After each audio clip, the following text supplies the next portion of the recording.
Hello Cruellas, mabuhay! This is Gaisel Ortega and welcome back to my YouTube channel. Kamusta po kayong lahat? Good morning, good afternoon, good evening. Anumang oras kayo nanonood sa akin ngayon, maraming pong salamat sa mga bago ko dyan subscriber and returning viewers. Maraming salamat sa suporta. And syempre sa mga hindi pa po dyan nakasubscribe, please subscribe my YouTube channel, Gaisel Ortega Cruella in Pageantry, and click the notification bell below para updated kayo when it comes na maglabas ako ng aking mga video, mga lives, at mga short. Thank you so much.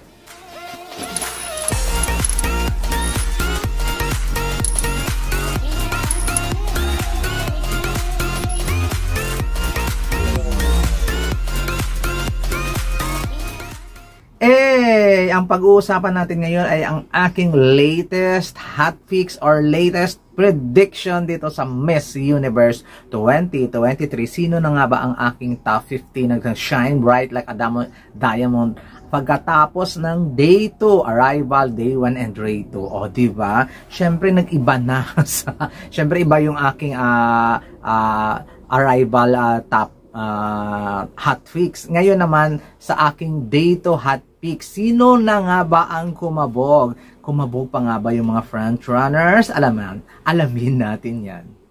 Ngayon guys, magbibigay ako ng aking top 15. So far, yung nag-shine at posibleng manalong Miss Universe 2023. My number 15 on my list is Miss Zimbabwe, Brooke Jackson. O diba? Bata pa ito, 21 years old.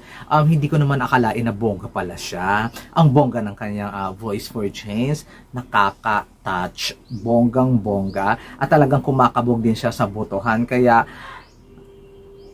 watch out kay Miss Zimbabwe at my number 15.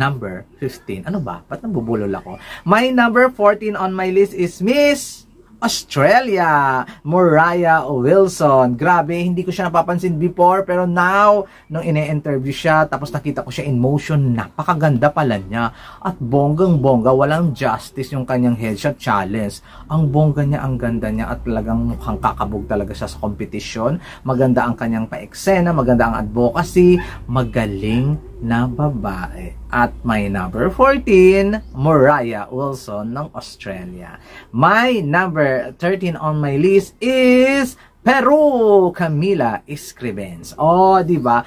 Pero hindi siya yung typical Latina na napasabog bongga yung mga pa-eksena niya.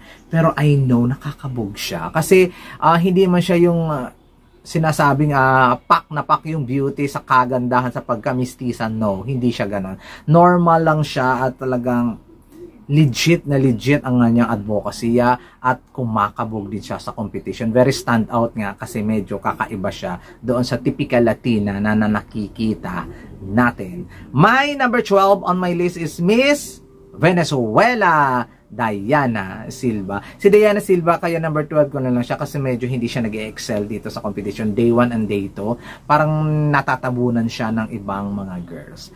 At obviously na parang hindi niya na maibawi yung sarili niya. I don't know sa day 3, day 4 or hanggang sa finals. But so far sa day 2, natatabunan siya ng mga girls. My number 11 on my list, South Africa, Briony Govinder. Kabog si South Africa. Kahit maliit lang ito, alam natin yung speaking skills nito ay walang problema. Napakaganda pa ng kanyang voice for change at kumakabog din siya sa botohan. So, saan ka pa ba? South Africa, my number 11. My number 10 on my list. Feeling ko, sige na nga, paggiting ko na. My number 10 on my list, USA, Noelia Voigt. O, diba? Mataas siya before sa akin, pero ngayon, nang nagsama-sama na sila, I know naman when it comes talaga sa communication skills, bongga itong si Noelia. Pero nung sama-sama sila, madali lang siyang lamunin, lalo na yung ganda niya, madaling lamunin ng ibang mga contestant. Kaya nilagay ko na lang siya sa aking number 10. My number 9 on my list is Miss India, Sweta Sharda. Si Sweta Sharda ay maraming pinagsasabi nila, mga issue nila. Pero for me, isa siya sa mga kumakabog. Matangkad din siya, bongga ang advocacy, ang kanyang voice for change, okay din naman. And hopefully, magtuloy-tuloy pa at kumabog siya sa competition. My number 9, Sweta Sharda ng India. My number 8 on my list, Carla Gilpo ng Puerto Rico. Oh my God. Ang bongga ng mga pasabog ng pagdating niya sa arrival niya. Pero 2 days na hindi ko bet yung OOTD niya at mukhang napag-iiwanan din siya ng mga kapwa niya Latina.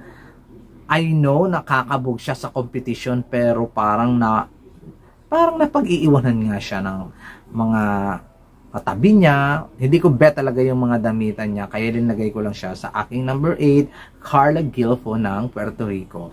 My number 7 on my list, Chile, si Leslie Biel. Nilagay ko lang siya sa anak ko yung number 7 kasi nung mga unang pagpasok arrival ay kabog talaga yung lola mo, lalo na yung voice for change niya, bongga rin. Tapos sa botohan, umaariba din siya.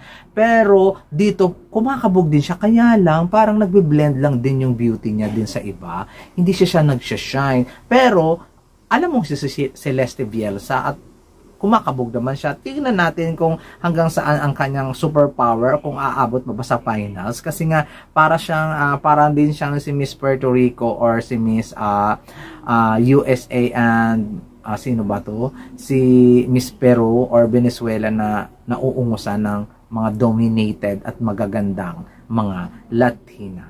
My number 6 on my list, nasaktan ako na ito, France. Diane Lair o Diane Lair. Ang ganda ni France, talagang pasabog, matangkad, kabog, handa.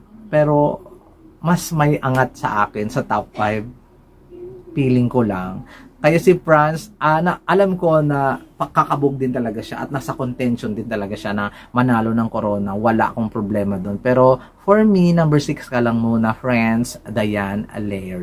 O, diba?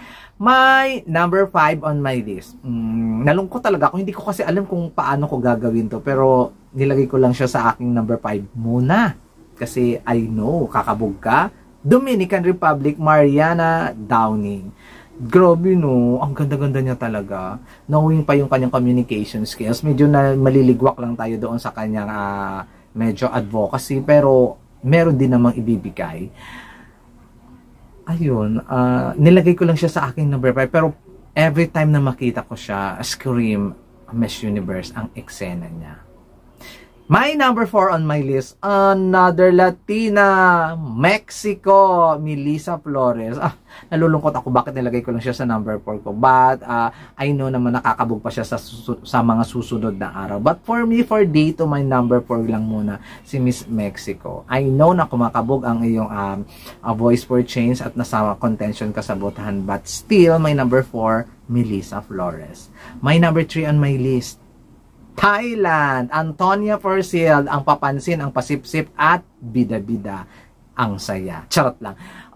Even though na ganun yung mga pa-eksena niya, bida man siya whatsoever, so who cares? As long as maganda ang kanyang personality or ang maganda ang kanyang attitude towards sa mga candidates, towards organization, wala tayong problema. At I know talaga na malakas. Super threatened talaga yung mga girls kay Miss Thailand, Antonia Porcel at my number 3. My number 2 on my list, I'm so sorry, I love you, but Nicaragua, Shaynes Palacios. Everyday, hindi niya ako hindi niya ako, ano ba tawag doon? Hindi niya ako binibigo. Everyday, nagsishine siya. Everyday kabog siya. Everyday pinapatunayan niya na deserve niyang maging Miss Universe.